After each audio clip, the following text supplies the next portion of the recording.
we will look very, very closely at what statements come out from this meeting. The simple truth is this war is unprovoked, it was illegal, it was unjustified. We have made it absolutely clear that we're helping the Ukrainians defend themselves, but also, as I said in New York at the United Nations at the tail end of last week, we are also defending the UN Charter, international law, territorial integrity, all these things. OK. The deal that was done in 2019 for Brexit, did we not already have a deal then? Why did we have to do another deal? So I think the deal that was done, the oven-ready deal, yeah, that was the withdrawal agreement. That was to enable us to actually leave the European Union, which we did in January of 2020. So what we have been doing, what we've been negotiating over the last few months, and what was resolved yesterday between the Prime Minister and Ursula von der Leyen, was the details about ensuring that Northern Ireland remains a meaningful, full part of the United Kingdom, whilst also, of course, having privileged access to the European single market, making sure that the institutions of the Good Friday Agreement, particularly the Stormont Executive, are back up and running, and resolving these last residual issues in terms of that relationship. When you say last residual issues, I've got a little list. Sausages and chilled meats banned under the old protocol, now it's been fixed. Parcels, unnecessary bureaucracy fixed. Online shopping, extra barriers now fixed. Unplanted and potatoes banned, now fixed. Pets, costly certificates banned, now fixed. The list goes on and on and on. Lots of people would have thought that had already been sorted out. It quite clearly had not. The Leader of the Opposition is now saying that this is a compromise, what you're offering. Why is he wrong? I mean, the Leader of the Opposition wouldn't understand, I think, how negotiations work, it seems, because what this is... Well, I mean, if goodness me! Well, Get Keir Starmer on the phone, somebody. Well, if he describes it as a compromise, I think what I've heard is business leaders, community leaders, representatives of the retail community, the spokesperson from the Guide Dogs Association, a whole load of other people really welcome what we've achieved, because what we've achieved is something that a lot of people said we could never achieve, which is a negotiated change to the treaties that underpin the cross-Irish Sea trade and also the relationship with Northern Ireland and Ireland. We've got now a really, really good result. It means that Northern Ireland is in the same tax environment as the rest of the UK. It means that... If the deal's signed off, it's not been signed off yet. Well, it means that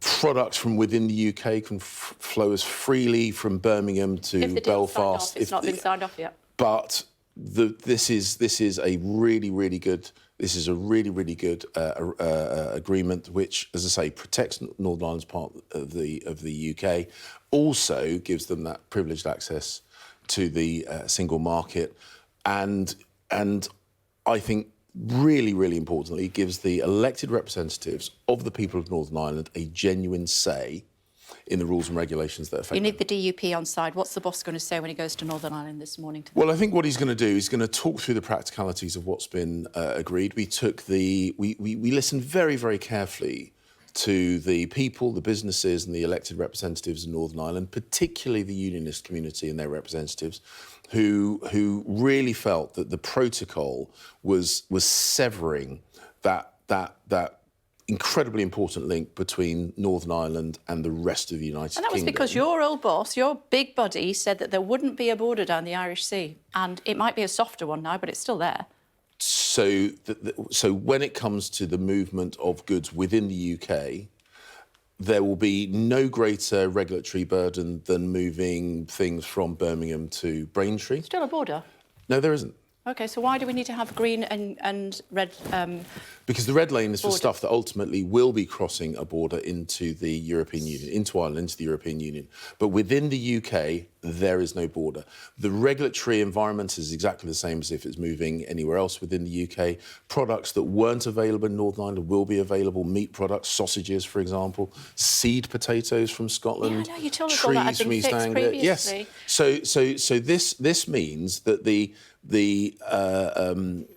the nursery, the garden centre that I visited in Northern Ireland, who could not get roses, who could not get oak saplings, who could not get because of your old boss, who could not get seed potatoes, they can now get all of these things just as easily as if they're in my constituency. So the DUP don't agree with you, then they don't understand negotiations either, like Keir Starmer? They are going to quite understandably want to look at the detail of this. What if they don't agree with you? Of course, they will want to look at the detail of this. But I really hope that once they look at the detail of this, they will see that we have taken their concerns very seriously. Well, I'm going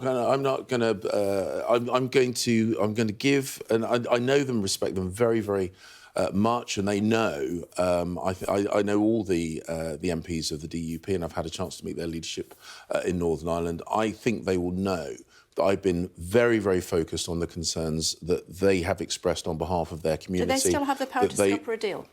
That they will have real authority when it comes to the Stormont break.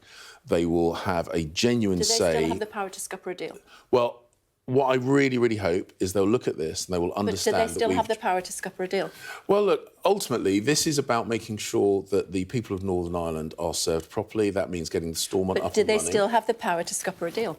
Well, if they don't re-enter the power sharing executive, that will be hugely disappointing. I think that won't be good news for the people of Northern Ireland. But I think this deal. Do they still have the power to scupper a deal?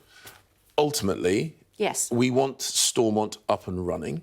That is something, and what I want to do, and I know you're. No question for us. What I want to do is I want to give the DUP, I want to give the representatives of the unionist community the chance to read this. Do they still have the power to scupper a deal? I want them to. How many times do I have to ask you? Because I know what you want to do. You want to try. I want you to tell me the answer. Well, and it's a yes or no. I'm not trapping you. I'm asking you: do they still have the power to scupper a deal, the DUP, or are they not as powerful as they used to be? Well, you see, and that's why I'm not going to be drawn into this because this is not. Question. This is because actually the real giveaway was the subsequent question about are they not as powerful as they used to be? The DUP are passionate representatives of their communities in Northern Ireland. They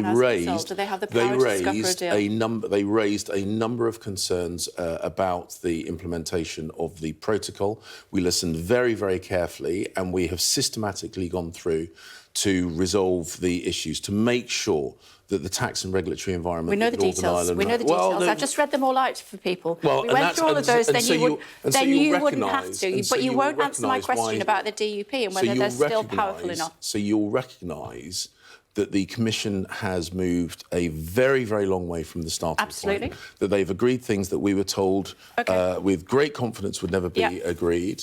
If you won't answer that question, let me ask you the one about the King, if I may, just before I let you go. I know that you're a little bit cross about talking about the King. Who asked for the King to speak, to host Mrs von der Leyen? Was it Downing Street or was it Buckingham Palace? Well, obviously, we arranged for Ursula von der Leyen to come to the UK to conduct the final part of the negotiation.